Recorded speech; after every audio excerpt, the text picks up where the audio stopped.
So hello guys, welcome back to PKR trading channel. Guys, आज की यह video हमारी स्मार्ट मनी कॉन्सेप्ट सीरीज की तीसरी वीडियो होने वाली है, जिसमें हम फेयर वैल्यू गैप्स के बारे में जानेंगे, जिन्हें हम एफवीजी, इम्बैलेंस या इफिशिएंसी भी कहते हैं। और दूसरा हम ऑर्डर ब्लॉक के बारे में जानेंगे, जिसे हम ओबी भी कहते हैं। हम इस वीडियो में हम फेयर वैल्यू गैप और ऑर्डर ब्लॉक के बारे में जानेंगे कि फेयर वैल्यू गैप और ऑर्डर ब्लॉक क्या होते हैं, इन्हें कैसे आइडेंटिफाई किया जाता है और यह कैसे काम करते हैं। तो आज की यह वीडियो भी हमारी पार्ट 1 और पार्ट 2 की तरह बहुत ही इंपॉर्टेंट और इंटरेस्टिंग होने वाली है, क्योंकि स्मार्ट मनी कॉन्सेप्ट में फेयर वैल्यू गैप और ऑर्डर ब्लॉक का बहुत इंपॉर्टेंट रोल होता है। अगर आप इन्हें सीख जाते हैं तो इनकी मदद से आप पुलबैक या रीटेस्ट कहाँ एंड होते हैं ये पता करना सीख जाएंगे और पुलबैक को सही तरीके से ट्रेड कर सकेंगे। तो अगर आपको भी स्मार्ट मनी कॉन्सेप्ट के बेस पर ट्रू और एक्यूरेट तरीके से ट्रेडिंग करना सीखना है, तो आपको वीडियो को ध्यान से समझते हुए एंड तक देखना है और वीडियो को बिल्कुल भी स्किप नहीं करना है। इस वीडियो में मैं आप लोगों को जो सिखाऊंगा उसे वीडियो के एंड में लाइव ट्रेड करके भी दिखाने वाला हूं, इसलिए आपको वीडियो को एंड तक जरूर देखना है ताकि आपको सब कुछ बहुत अच्छे से समझ आ जाए। तो चलिए वीडियो को स्टार्ट करते हैं। आप वीडियो को एक लाइक कर लीजिए और अगर आप इस चैनल पर नए हैं तो चैनल को सब्सक्राइब करके बेल नोटिफिकेशन को भी ऑल पर जरूर सेट कर लीजिए, ताकि आपको स्मार्ट मनी कॉन्सेप्ट की आने वाली वीडियोस की सभी नोटिफिकेशन टाइम से मिलती रहे।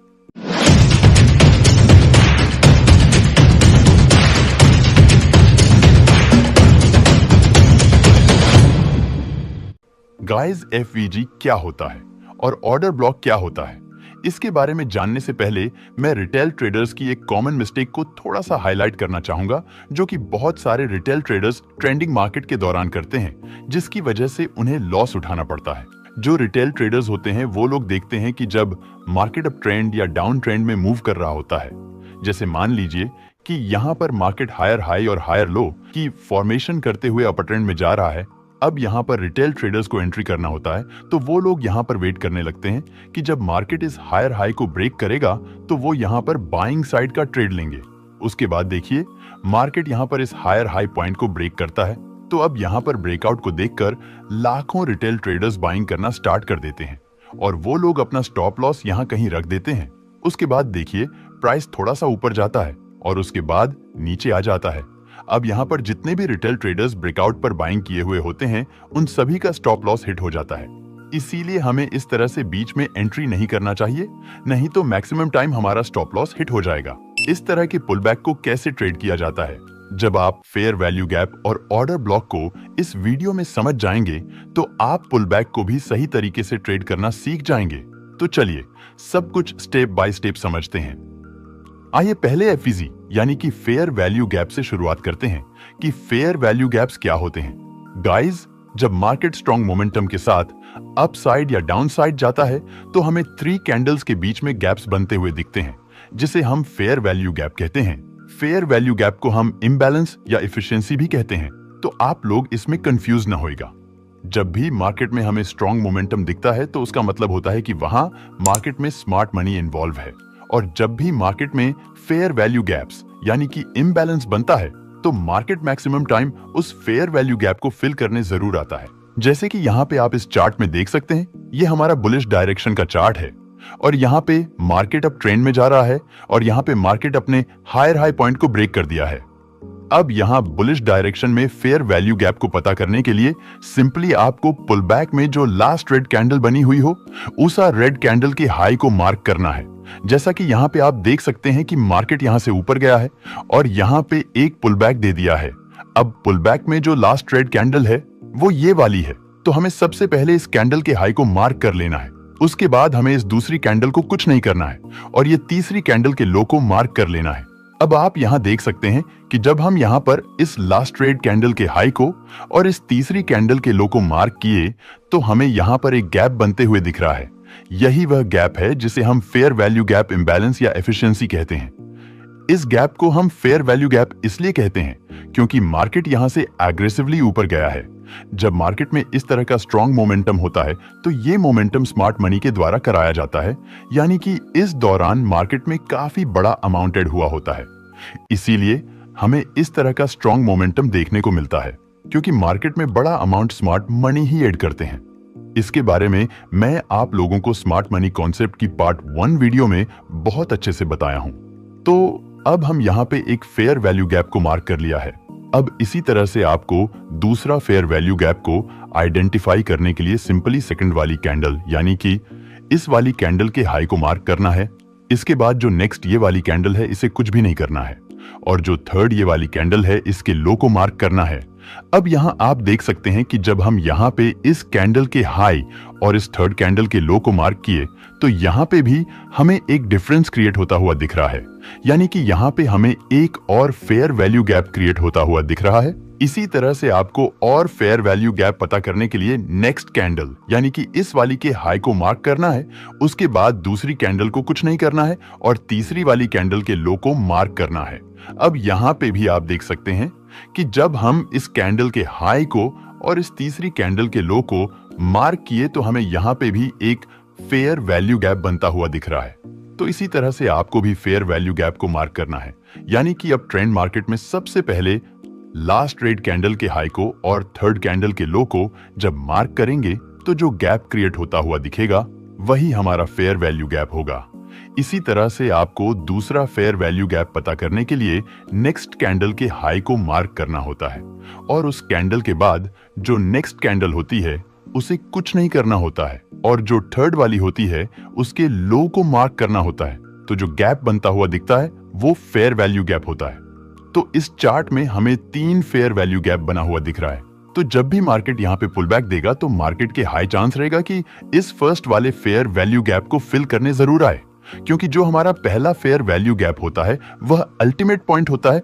उस फेयर वैल्यू गैप को फिल करने मार्केट के आने का चांस बहुत ज्यादा होता है। अगर ये 2 फेयर वैल्यू गैप यहाँ पे ना होता तो मार्केट यहाँ तक आता और इसे फिल करके अपसाइड्स चला जाता, लेकिन यहाँ पे 3 फेयर वैल्यू गैप बने हुए हैं तो मार्केट के यहाँ तक आने का चांस ज्यादा है। जैसा कि आप देख सकते हैं कि मार्केट यहाँ पे एक पुल बैक दिया है और इस पहले वाले फेयर वैल्यू गैप तक आया है और इसे फिल करके अपसाइड चला गया है। आई होप कि अब आपको पता चल गया होगा कि अब ट्रेंड मार्केट में आपको फेयर वैल्यू गैप को कैसे पता करना है, इसमें आपको एंट्री कैसे प्लान करना है, अभी आपको इस वीडियो में ये भी पता चल जाएगा। अब आइए जानते हैं कि डाउन ट्रेंड मार्केट में हमें फेयर वैल्यू गैप को कैसे पता करना है। गाइस, डाउन ट्रेंड मार्केट में आपको फेयर वैल्यू गैप को पता करने के लिए सिंपली अपर ट्रेंड वाली टेक्निक को उल्टा कर देना है, यानी कि अपर ट्रेंड मार्केट में हम फेयर वैल्यू गैप को पता करने के लिए लास्ट रेड कैंडल के हाई और तीसरे कैंडल के लो को मार्क करते हैं, लेकिन डाउन ट्रेंड मार्केट में हमें फेयर वैल्यू गैप को पता करने के लिए लास्ट ग्रीन कैंडल के लो को और तीसरे कैंडल के हाई को मार्क करना होता है। जैसे कि आप इस दूसरे वाले चार्ट में देखिए, यहाँ मार्केट बेरिश ट्रेंड में आया है और यहाँ पे एक पुल बैक दिया है और उसके बाद दोबारा से डाउन साइड आ गया है और इस लोअर लो पॉइंट को ब्रेक कर दिया है। अब यहाँ पे आपको फेयर वैल्यू गैप को पता करने के लिए इस लास्ट वाली ग्रीन कैंडल के लो को मार्क करना है, उसके बाद सेकंड वाली कैंडल को कुछ नहीं करना है और तीसरी वाली कैंडल के हाई को मार्क करना है। अब यहाँ पे आप देख सकते हैं कि जब हम यहाँ पे पहली वाली कैंडल के लो को और तीसरी वाली कैंडल के हाई को मार्क किए तो हमें यहाँ पे कोई भी गैप क्रिएट होता हुआ नहीं दिख रहा है, क्योंकि यहाँ पे पहले वाली कैंडल के लो से तीसरी वाली कैंडल का हाई मिल गया है, यानी कि तीसरी का हाई इस ग्रीन कैंडल के लो के ऊपर है और यहाँ पे कोई भी गैप क्रिएट नहीं हुआ है। जब इस तरह से पहली कैंडल का लो और तीसरी कैंडल का हाई मिल जाते हैं और कोई भी गैप क्रिएट नहीं होता है तो उसे हम मिटिगेशन कहते हैं। डाउन ट्रेंड मार्केट में फेयर वैल्यू गैप तभी क्रिएट होता है जब तीसरी कैंडल का हाई पहली कैंडल के लो के नीचे होता है, तो यहाँ पे पहली कैंडल के लो और तीसरी कैंडल के हाई के बीच में कोई भी गैप क्रिएट नहीं हुआ है। इसलिए अब हम इस वाली नेक्स्ट कैंडल को लेंगे। अब हमें इस वाली कैंडल के लो को इस तरह से मार्क कर लेना है, उसके बाद इस सेकंड वाली कैंडल को कुछ नहीं करना है और तीसरी वाली कैंडल के हाई को इस तरह से मार्क कर लेना है। अब आप यहाँ पे देख सकते हैं जब हम यहाँ पे इस वाली कैंडल के लो को और इस तीसरी वाली कैंडल के हाई को मार्क किए तो हमें यहाँ पे भी कोई फेयर वैल्यू गैप क्रिएट होता हुआ नहीं दिख रहा है, क्योंकि यहाँ इस वाली कैंडल का लो और इस तीसरी कैंडल का हाई मिटिगेट हो गया है। तो अब हमें इस वाली के लो को मार्क करना है, उसके बाद इस सेकंड वाली कैंडल को कुछ नहीं करना है और इस तीसरी वाली कैंडल के हाई को मार्क करना है। अब आप यहाँ देख सकते हैं कि यहाँ पे एक फेयर वैल्यू क्रिएट होता हुआ दिख रहा है, तो हमें यहाँ पर एक फेयर वैल्यू गैप मिल चुका है। अब आगे भी कोई फेयर वैल्यू गैप है या नहीं, इसको पता करने के लिए अब हम इस नेक्स्ट कैंडल के लो को मार्क करेंगे और इस तीसरी कैंडल के हाई को मार्क करेंगे। अब यहाँ पे आप देख सकते हैं कि यहाँ पे हमें एक और फेयर वैल्यू गैप क्रिएट होता हुआ दिख रहा है, यानी कि इस मोमेंटम के दौरान दो फेयर वैल्यू गैप बना हुआ है।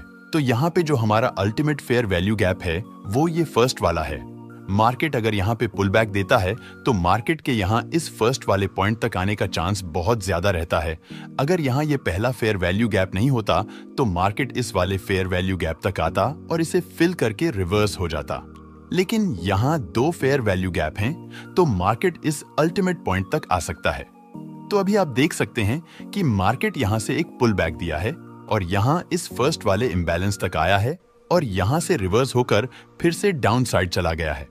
गाइस, आपको याद रखना है कि कोई भी फेयर वैल्यू गैप हो, चाहे वो छोटा हो या बड़ा, मार्केट मैक्सिमम टाइम पहले वाले फेयर वैल्यू गैप को ही फील करने जाता है।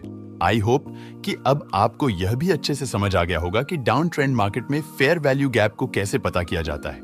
गाइस, अगर आपको वीडियो इंटरेस्टिंग लग रही है और आपको सब कुछ अच्छे से समझ आ रहा है तो प्लीज वीडियो को एक लाइक करके चैनल को सब्सक्राइब जरूर कर लीजिए, क्योंकि पूरे यूट्यूब पर आपको इस तरह से कोई नहीं समझाता है। अब आइए ऑन ऑर्डर ब्लॉक को समझ लेते हैं, क्योंकि फेयर वैल्यू गैप जो होता है वो ऑन ऑर्डर ब्लॉक के साथ में ही अच्छे से काम करता है। उसके बाद हम फेयर वैल्यू गैप को और ऑन ऑर्डर ब्लॉक को कंबाइन करके लाइव ट्रेड एग्जांपल से समझेंगे। गाइस, जो ऑर्डर ब्लॉक होते हैं वो मेनली टू टाइप्स के होते हैं।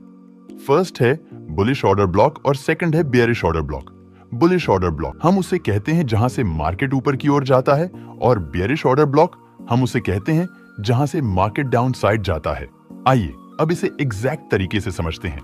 गाइस, जब प्राइस कहीं से स्ट्रॉन्ग मोमेंटम करते हुए ऊपर की ओर गया हुआ होता है तो वहां पर आपको बुलिश ऑर्डर ब्लॉक को मार्क करने के लिए last bearish candle before buying को मार्क करना होता है, यानी कि जहां से मार्केट अपसाइड गया है उससे पहले की last red candle.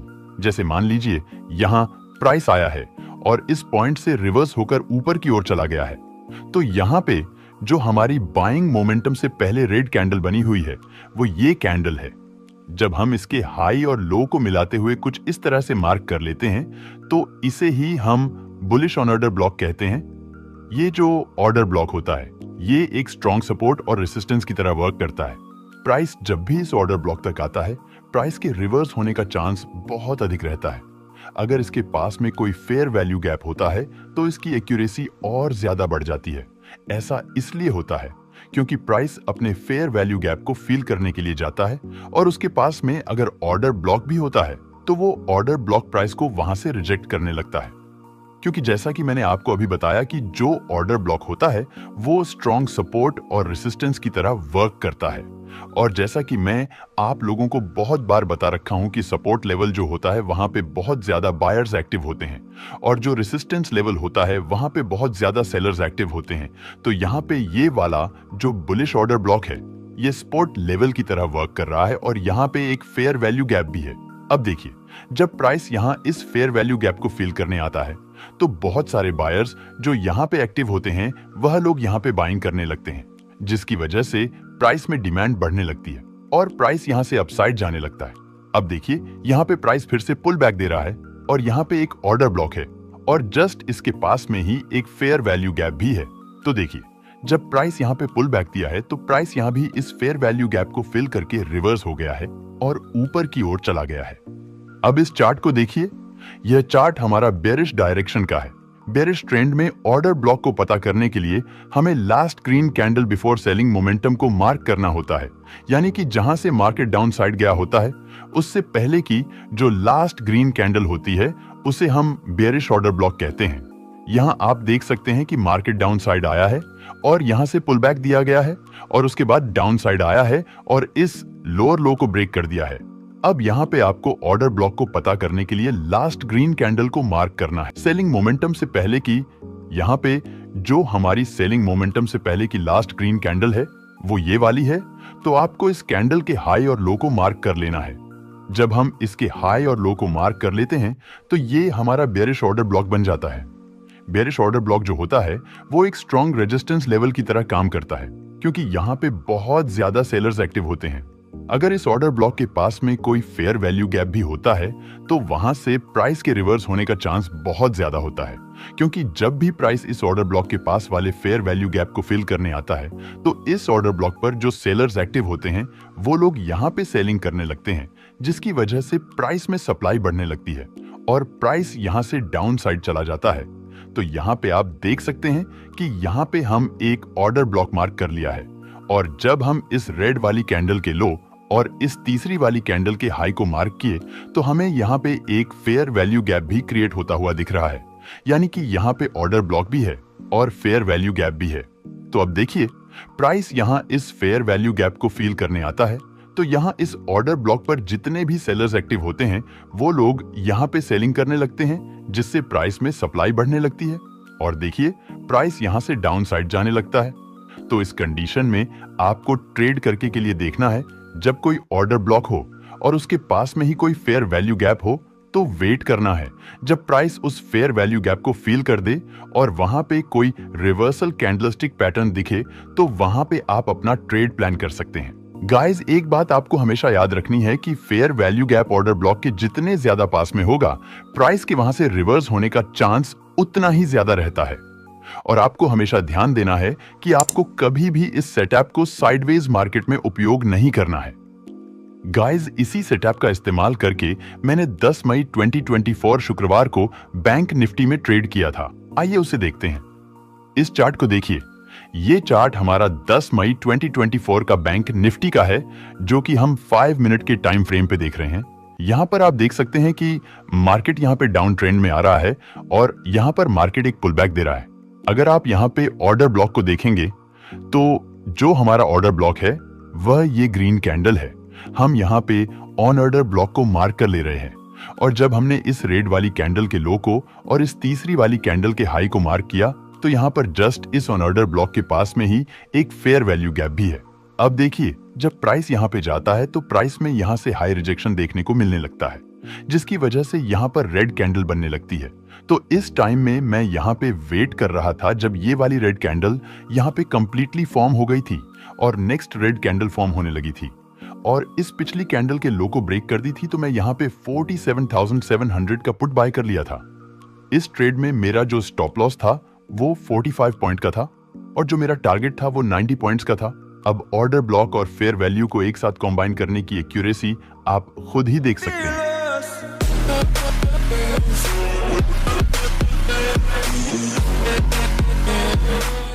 So guys, जैसा कि आपने देखा कि जब मैं यहाँ पे अपने ट्रेड में एंटर हो जाता हूँ तो प्राइस यहाँ से डाउन साइड आ जाता है और यहाँ पे बहुत ही इजीली मेरा 90 पॉइंट्स का टारगेट अचीव हो जाता है। सो इसी तरह से जैसे जैसे मैंने आपको बताया है आपको उसी तरह से प्रॉपर रूल का पालन करते हुए ही ट्रेड करना है।